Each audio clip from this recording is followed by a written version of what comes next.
Jendela Fikir di Bernama Radio. Alright, Assalamualaikum warahmatullahi wabarakatuh. Kembali bersama kami berdua, Arif Muhammad dan juga Raifah Zulkifli di Jendela Fikir Bernama Radio. Ya, betul. Dan selalunya setiap hari Jumaat kita akan bawakan usahawan-usahawan untuk kita kongsikan perniagaan mereka. Ya. Untuk kita membantu mereka mempromosikan perniagaan dan bisnes mereka. Hari ini Arif kita bawakan juga seorang usahawan. Okey. Tapi topik dia macam, apa ni? Dia jual kasih sayang ke? Betul ke nak menjual ni? Sebab topiknya kalau kita baca dan telusuri amat mendalam dan juga menyentuh. Kasih ibu membawa ke syurga. Ya, dan untuk itu kami bawakan kepada anda Puan Ainul Mardiah Usman, pengasas kek sarang semut The Legend, bersama-sama dengan kita. Assalamualaikum, selamat pagi Puan. Waalaikumsalam. Selamat pagi semua. So topiknya kasih ibu bawa ke syurga. Tapi Puan seorang usahawan. Ya, saya. Okey, jadi mungkin kita boleh kongsikan dahulu lebih awal kita nak tahu tentang kerjaya Puan dahulu. Kita difahamkan Puan merupakan seorang jurutera. Wow. Okey, dan lepas tu macam mana pula tiba kek sarang semut? Kan? Tiba-tiba kan? Okay, Assalamualaikum semua. So, especially kepada KSSTL lover, saya dah blast semua kan, suruh tengok saya punya live.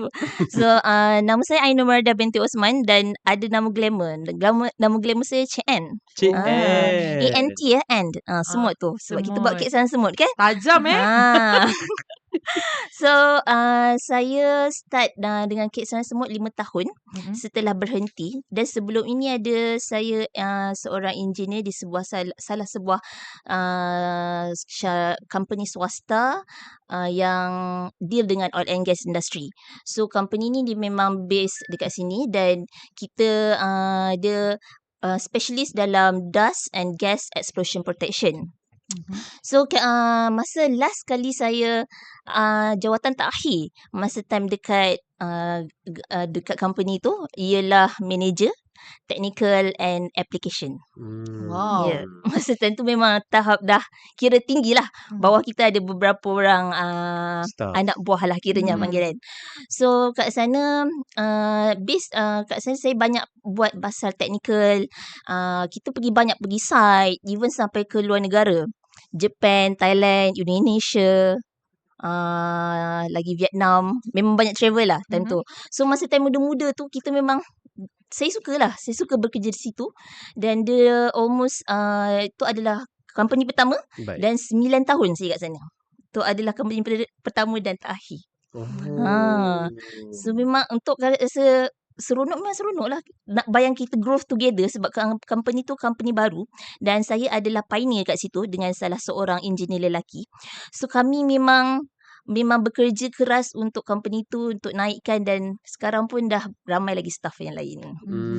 Dan saya still keep in touch dengan diorang. Baik. Bila jarang tahu kita kadang-kadang ada yang terpaksa bekerja, kadang-kadang tak seronok. Tapi bila Puan kata Puan seronok, maksudnya itu adalah jiwa Puan. Yes. Tapi soalannya, kenapa hari ini terpaksa gadaikan jiwa tu? Okay. Dia start macam ni. Masa time PKP, oil and gas industry jatuh. So kami company terpaksa ada buang pekerja dan juga dia cut gaji. Dan masa time tu saya baru lepas bersalinkan Raif. So habis dia pantang terus lockdown. So macam husband kata kalau kena potong gaji, lepas tu kerja macam biasa. Baik awak try apply untuk kira cuti tanpa gaji. So saya saya discuss dengan bos kata okey, memang diorang tengah sangat survival mode time tu. So dia sangat mengalukan lah saya untuk bercuti tanpa gaji. Saya ambil cuti tanpa gaji lebih kurang 5 bulan. Sebab lagi pun sebab kita first mom masa tu, so nak jaga anak dengan tak reti nak bahagikan masa dengan bekerja dan jaga anak. So saya fokus untuk jaga Raif. So dalam after 5 lebih kurang 8 months lah termasuk pantang cuti pantang tu. Saya masuk office, saya bekerja 3 bulan je. Sebab satu memang maybe lah masa time tu macam-macam terjadi. Salah satunya ada isu dekat office and then at the same time susah nak cari anak. Penjaga, pengasuh. So dah jumpa pengasuh Raif pula. Tak boleh sebab dia punya eczema teruk naik dekat badan sampai bernanah-nanah. So saya discuss dengan husband, cakap Saya rasa saya kena berhentilah jaga Raif untuk sementara. Actually planning dia sementara sampai Raif dah besar sikit and then kita boleh masukkan dia ke taska. So bos pun masa tu kata okay, kalau macam tu you punya keputusan, maybe kalau company dah stable kita akan panggil you masuk balik. Cakap macam tu. So tapi itulah dia punya kita punya perancangan lain dan Allah punya perancangan tu lain. So masa time jaga bila kita dah selalu dengan Raif 24 hours, kita tengok perubahan dia kat situ. Start situlah saya macam okay, kita comparekan Raif bila kita tengok anak kita compare dengan anak-anak buah kan. So dari situ kita nampak Raif ni lain. Start situlah. Raif ni anak sulung Ya, dia sulung. Baik. Maksudnya buat masa keputusan. Puan macam cuti berhenti tu maksudnya belum lagi tahu yang Tak Raif tahu. ni istimewa. Cuma tahu eczema begitu saja. Yes. Sebab dia benda ni untuk autism ni kita takkan perasan dalam umur dia setahun tu. Kita takkan perasan. Dia selalu akan kita nampak bila perkembangan anak-anak ni dah start. Bila dah start perkembangan tu, kita akan tengok, kenapa anak aku ni macam orang panggil tak toleh. Sepatutnya umur setahun tu dah tahulah. Oh, nama dia Raif. Dia kena pandang kan. Tapi dia tak. Sampai kita menjerit macam Raif, Aiman kata macam tu kan. Dia tak toleh. Kita kena pergi kat dia tepuk. Raif, mami panggil. Tak dengar ke? Macam tu kan. Dia pandang kat kita macam biasa. Lepas tu dia buatlah kerja dia balik. Macam tak ada apa-apa. Macam tu. Yang tu dah buat trigger point. Kenapa anak aku macam ni? Sebab kita jaga anak buah. Macam anak buah aku okey je kan. Start situ memang kita cakap dekat husband. Saya rasa Raif nampak lain lah kata macam tu kan. Lepas tu dia pun kata bila dia tengok lah saya pun perasan. Start situ kita orang masa tu umur dia 2 tahun. 2 tahun ke atas tu patutnya dah boleh buat ayat. Tapi dia tak reti buat ayat lagi. Tapi dia tahu bila kita tunjuk dekat buku ke apa dia tahu perkataan. Tapi dia tak reti nak buat ayat. Tu pun salah satu juga. Lepas tu husband pun start situ kita orang terus husband pun banyak membantulah dalam perkembangan Raif ni. Dia bagi kita orang banyak share antara kita orang artikel-artikel pasal autism, pasal neurodivergent. Actually kalau untuk budak-budak special ni dipanggil neurodivergent. Macam kita ni normal neurotypical. So kita banyaklah belajar pasal neurodivergent ni. So bila betul-betul diagnose dan Puan buat keputusan tu masa tu anak umur berapa? Macam mana Puan ni penerimaan bila tahu macam okay ada yang special tentang Raif tu? Okay, antara contohnya just bagi tahu ciri-ciri Raif yang kita orang nampak kan. First memang dia panggil tak pusing. Lepas tu eye contact memang tak ada time tu, memang tak ada eye contact. Okay, tu kira antara ciri yang trigger lah banyak kan. Lepas tu dia suka susun barang. Dia susun barang kena ikut rainbow colour. Red, yellow, green, blue tu kena susun colour. Dia sangat rigid benda tu. Kalau salah susun dia akan mengamuk. Semua benda lah. Bukan kereta saja dan dia memang obses kereta. So bukan saja kereta, binatang pun dia susun ikut colour, semualah dia ikut colour. So lepas tu dia suka berpusing. Lepas tu dia suka kereta tu diterbalikkan roda. Dia main roda je. Patutnya budak-budak kena tolak kereta kan. Dia main roda je. So dah masa umur dia 3 tahun, kita orang dah nampak benda tu. Start daripada 2 tahun lah kita orang dah just monitor. 3 tahun kita masukkan dia dekat taska. Maybe sebab kita rasa dia tak reti berkawan sebab dia budak-budak PKP kan, duduk rumah je kan. So masa time tu terus masukkan taska. Lepas tu kat taska pun still dia tak reti nak berkawan. Start tu kita terus pergi assessment. First pergi assessment dulu dekat Kids Emporium. So kita terus masukkan kat situ untuk terapi. Start daripada terapi tu memang dia punya perangai dia sangat kira memang menguji kesabaran lah. Dia sikit-sikit dia mengamuk sebab bila masuk terapi ni budak-budak yang neurodivergent ni dia terapi ni akan touch kita punya sensor. Bila sensory kita tiba-tiba trigger, dia marah lah macam kan. Kita dah tengah relax, kita tak suka orang kacau-kacau, dia tiba orang kacau kita. Marah lah. So masa umur 3, 4, 5 3 tahun ni memang time kira macam crucial lah untuk dia, untuk kita orang pun, untuk bersabar dengan sangat banyak. Itulah bila recall balik. banyak benda. Okay. Dia masa Raif ni memang sebar sikit. Sekarang Raif umur berapa? Sekarang dia 6 tahun. 6 tahun. Tapi kita diagnose dia umur 4 tahun masa tu. Mhm. Husband juga cari kat hospital. Kita pergi Hospital Azhara jumpa Dr. Siti Sarah. So ada 3 kali assessment dan doktor diagnose dia sebagai mild autism, high functional mild autism.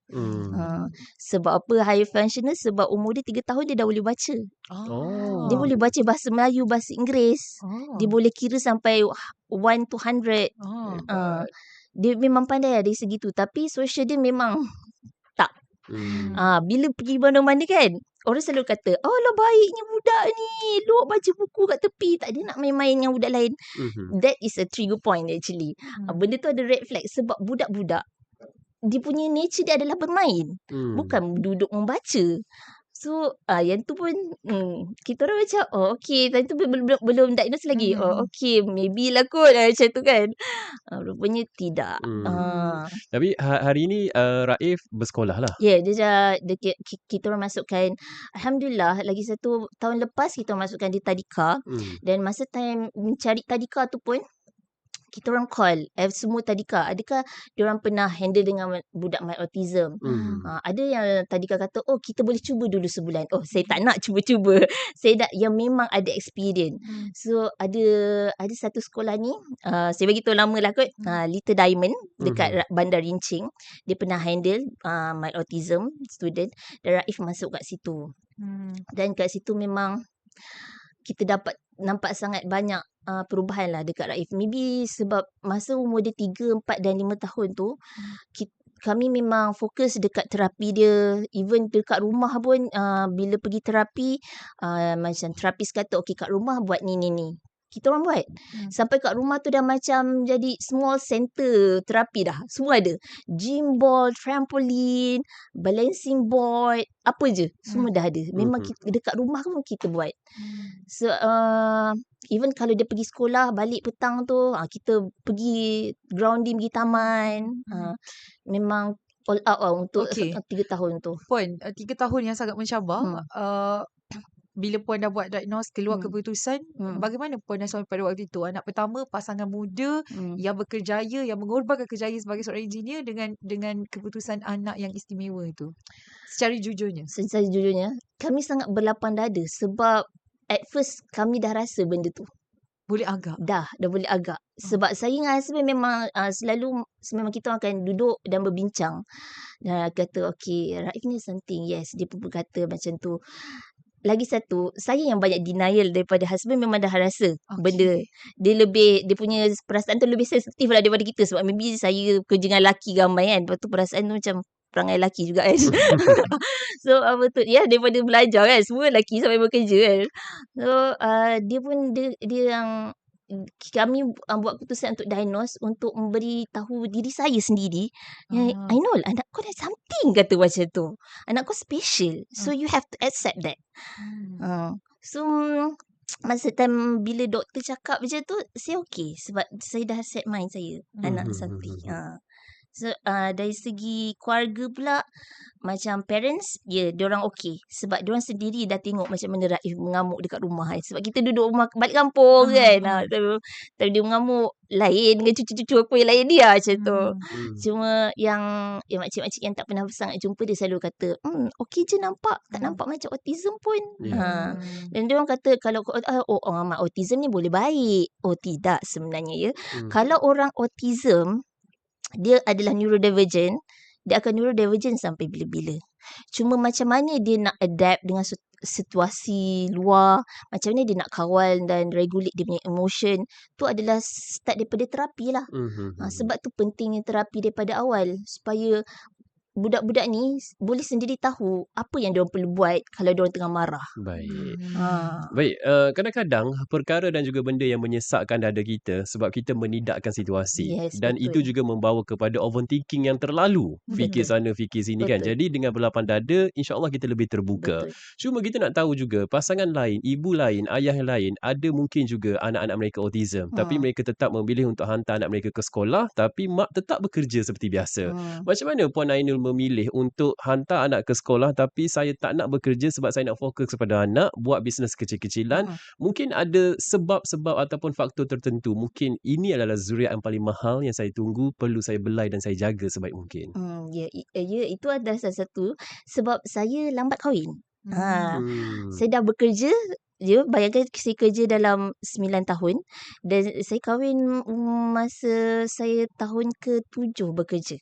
Baik. So bagi saya, walaupun dulu adalah kira macam benda yang saya impikan daripada saya belajar masa time kerja tu. Itu adalah saya punya impian masa saya belajar. Tapi bila dapat anak tu dan masa tu nak katakan macam ni sebab dia anak pertama dan dia diagnose special, saya terus memang buat keputusan saya takkan bekerja lah. Sebab saya rasa saya akan fokuskan dia. Lepas dia dapat Raif, Aidan pula. Aidan yang nombor 2. Bila Aidan nombor 2, kita orang awal dah tengok perkembangan dia. Start umur setahun 6 bulan dia still tak ada words. Kita orang dah macam, something kan anak aku ni. Dari situ dah tengok dia punya perkembangan, dah tak ada words. Tapi yang lain dia okey. Dia punya social pergaulan okey, eye contact dia okey. So dia pun kita orang masukkan terapi awal. Setahun 8 bulan kita orang masukkan terapi. Sebab dia speech delay lah. Speech delay. So itu lagi buatkan saya tak boleh, dah tak pandang lah dunia belakang tu. Terus okay, this is my path, so I just go. Dan at the same time bila ada business sendiri ni, you boleh saya rasa saya punya masa occupied dengan bisnes dan anak. Sebab dulu pun masa kerja tak ada masa cuti kan. So saya suka bila dah ada masa untuk KSSTL and then after that untuk anak, bila weekend kita dengan anak sahaja. So saya suka lah sekarang. Bila Puan mula perniagaan ni? Lepas kira 3 tahun yang mencabar bila hantar Raif pergi terapi, lepas tu ada dapat adik pula. So start perniagaan bila? Masa perniagaan start masa umur Raif 2 tahun actually. Awal masa tu. Sebelum diagnose lagi. Okay. Sebab saya ni memang kita dah biasa bekerja. So kat rumah macam-macam lah kita buat. Lepas tu start baking time tu. Actually baking ni salah satu hobi lah kiranya. Start baking and then post dekat IG story, tiba-tiba ramai pula yang minta open order. Ramai peminat kek saya sebut dia rupanya. Dia macam kek yang ni traditional opah-opah macam tu. Ya, betul. Saya bukan cakap awak tahu Arif. Sebab dia dah rasa. Arif favourite dia kek sarang semua. Jangan dengan orang Awak sebut opah-opah tu maksudnya rasa dia? Ya, rasa dia. Bila mostly customer saya akan cakap, Akak punya kek ni sebiji macam opah saya teringat kat kampung. Macam tu. Dia auto bunyi perut.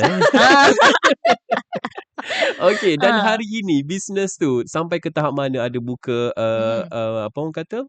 Booth ke apa? Booth ke macam mana? Yang ni start macam ni. Start daripada tahun pertama saya buat kek sampai tahun keempat dia macam santai-santai. Sambil jaga anak Di macam rumah tu. lah. Yes, dekat rumah. Tapi bila selalunya musim-musim perayaan, dia akan naiklah peak order tu. Dan bila order banyak, saya ambil part time. So saya tak akan kira saya takkan sibukkan diri saya sangat sampai lupakan anak tu. So kita ada part time yang boleh tolong saya baking kat rumah. So selain tu kita apa tadi? Tiba-tiba macam apa tadi? Perniagaan berkembang. Perniagaan berkembang. Yes. Saya pun ikut Puan. Apa yang jadi? Okay. So masa tahun kelima ni, tahun ni adalah tahun kelima. memang saya dah sebelum cakap, okay, what you want to do with your business kan? Nak just santai-santai ke just ataupun nak do something. Saya cakap saya bercita-cita ni. Saya bercita-cita nak at least dapat ada buka studio baking. Kalau ataupun boleh kata central kitchen lah kita tanya. Studio baking dan saya punya target adalah sebelum umur saya 40. Okay. So 2 tahun lagi pun? Kenapa bagi tahu? Betul ke? Sebab kita. Okay. Lepas tu tu adalah this year adalah my kira dah tak ada santai-santai. Kita nak lari terus. So booth yang pertama kita akan ada this month, end of this month 27 dan 28 dekat Eco Hill Walk. Okay. Dekat Eco Hill Semenyih. So adalah booth kami yang pertama kat situ. Dia nama event tu Temu Janji under Melayan Market. Tu kita orang punya booth pertama. So jejak macam excited dah. So sekarang dah settlekan untuk banner, untuk business card, and kita punya set up booth. Kita akan buat set up memang untuk traditional punya. Kena datang ya. Mendunia kena datang ya. Macam ajak tu macam arahan. Ini memang arahan ya. Macam tu. Macam mana kat rumah dengan anak Kita lembut lah. Raif, sit down. Terlembut sangat rasanya. Panggil ni Raif. Betul. Tak, saya sebenarnya garang. Tapi disebabkan Raif juga, saya sangat jadi seorang penyabar. Dulu kalau tanya adik-adik saya semua, garang lah dia ni. Dekat sekolah dulu garang kan? Kenapa tak tahu? Mana lah situ? Tak, antara kalian adalah Saya boleh keliru ni. Aku salah.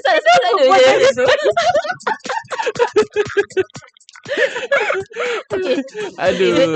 Baik, kita nak tanya jugalah. Kalau zaman opah-opah dulu kan, maksudnya kalau sarang semut tu yang original, tak ada tambah orang kata apa, cita rasa yang pelik-pelik ataupun topping pelik-pelik. Hari ni ada pistachio lah, ada itu. Puan punya bisnes macam mana? Tak, kita memang traditional. Saya tak suka lah letak benda-benda tu. Kita pun bawa mungkin boleh tunjuk dekat kamera. Ya. Macam terlalu asyik ni. Okay, actually masa time awal-awal kita ada 2 saiz sahaja. Okay. Small and medium. Okay, small ni kita buka dulu jap. Oi, sedapnya bau dia ni. Nampak tak? Okay. Ini small. Ini small. Okay, ini medium. Ni masa time awal ada 2 saiz sahaja. Okay. Tapi disebabkan ramai permintaan, sekarang kita ada 4 saiz. Wow. Saiz apa lagi 2? Okay, lagi satu saiz large. Saya letak kat luar tadi. Jangan makan seorang nanti. Lagi satu medium. Ni mini. Lagi kecil. Mini ni untuk dog gift. Wedding sebab kita pun dah ada kotak. Okay. So itu yang saya suka bila bisnes ni, you growth. Saya suka benda yang growth, bukan static. So daripada 2 jadi 4, lepas tu ada kotak. Kita tengok kotak kita pun eksklusif ya. Songket gitu. Oh wow. Okay. Baik, dah bau-bau dah tu. Nak tahu pun memang ini resepi sendiri ke, R&D ke macam mana? Okay. Sebab kat TikTok selalu orang minta resepi kat saya. Saya tak minta resepi, saya tanya. Okay, ni memang first memang saya follow daripada YouTube. So bila rasa okay sedap, dari situ saya R&D. Rasa saya kurangkan sikit dia punya gula and then susu. Lepas tu saya bagi husband saya rasa. Husband saya tekak T20. Puji husband dia. Tu saya bagi mak mertua saya rasa, bagi mak saya rasa, sebab bagi orang-orang yang tua-tua lah rasa semua approve. Start situlah. Tapi at the same time benda tu grow lah, dan sekarang dah fix punya resepi. So just kita ikut saja. So bila kalau ada part time datang pun just ikut je resepi yang ni, jangan dahaka. So ikut je, insyaAllah sedap. Tak ada rahsia-rahsia lah. Tak ada. Tak takut ke part time nanti bocorkan rahsia? Tak. Yakin. Sebab ada agreement. Okay, puan saya ringkasnya, dekat mana para pendengar kami boleh dapatkan kek sarang semut yang bau pun dah sedap ni? Air tangan seorang bekas jurutera. Okay. Okay, kita sekarang ada semua platform ada. Facebook, IG, TikTok. Boleh follow TikTok saya. TikTok kan kita baru buka juga last month. TikTok shop. Dan Alhamdulillah dalam masa sebulan tu dah 70 sold dah. 70 order lah. Boleh follow @sarangsemut.legend. LEGEND. Yes, legend. Okey, ataupun di semua platform media sosial yang lain Yes. boleh cari juga. Boleh. So dekat IG nanti boleh terus WhatsApp kat kita. Oh. Kita boleh Lupa. Like, follow. Ya. sila follow. Faham kedua. Kalau panjang lagi ni takut dah suruh kita berkawat lah. Risau kita. Bukan. Disiplin. Okey Puan, hujungnya adakah Puan menyesal meninggalkan kerjaya yang begitu hebat dan menjadi seorang ibu dan usahawan pada hari ini? Sejujurnya saya tak menyesal. Sebab bila saya flashback, Allah dah aturkan baik untuk saya. Kalau saya bekerja, saya tak tahu Raif actually maybe dah besar, dah masuk tadika, baru saya perasan dia berlain. Kan? Baru tekan, kenapa anak aku tak cakap ni? Lagi teruk. Sebab untuk budak-budak autism ni adalah tahun umur dia sampai ke 6 tahun adalah waktu paling crucial. Sebab tu kita akan memang orang akan suruh pergi terapi. Sebab terapi ni yang akan membantu budak-budak ni bercakap, boleh buat berdikari, makan sendiri, tidur, semualah boleh buat sendiri. Itu adalah purpose terapi tu. So janganlah tinggalkan anak tu ya. Baik, di hujungnya Puan secara Dah habis dah. cukup ringkas. 30 saat je Puan. 30 saat. Ya, kadang-kadang kita beranggapan bila kita berhenti kerja itu adalah pengorbanan kita kepada anak-anak istimewa. Tetapi sebenarnya kehadiran mereka lah yang istimewa, yang memberi ruang kepada kita untuk kita rehat, memiliki masa yang sendiri yang lebih fleksibel. Sedikit komen Puan. Okay. Maksudnya macam anak-anak istimewa ni memang maksudnya sekejap, dia macam penjap. Okay. Kalau memang kita berhenti untuk menjaga mereka kan. Tapi at the same time memang mereka banyak memberi kita pelajaran daripada segi tak semuanya orang kita tengok macam tu. And then dia bahkan bagi kita lagi satu kesabaran tu penting. Memang dia ajar banyak dari kesabaran, menepati masa. Jangan, sebab lagi satu anak autism ni sangat punctual. Dia sangat punctual. So dan kalau boleh bila nampak yang anak-anak autism di luar yang kita nampak bila dia mengamuk ke apa, jangan pandang serong lah benda tu. Dan itulah maksudnya. Baik. Itu saja waktu yang kita ada. Terima kasih kita ucapkan kepada Puan Ainur Maria Osman, pengasas kek sarang semut The Legend. Jangan lupa untuk dapatkan kek sarang semutnya. Nampak tadi macam Arif dah order 2. Dah. Semoga kasih Puan kepada anak-anak Puan juga akan mungkin pendengar kita dengar dan jadikan inspirasi untuk menjadi ibu yang lebih hebat. Okey. Dan untuk anda terus dengarkan kami, ini adalah Bernama Radio Untuk anda.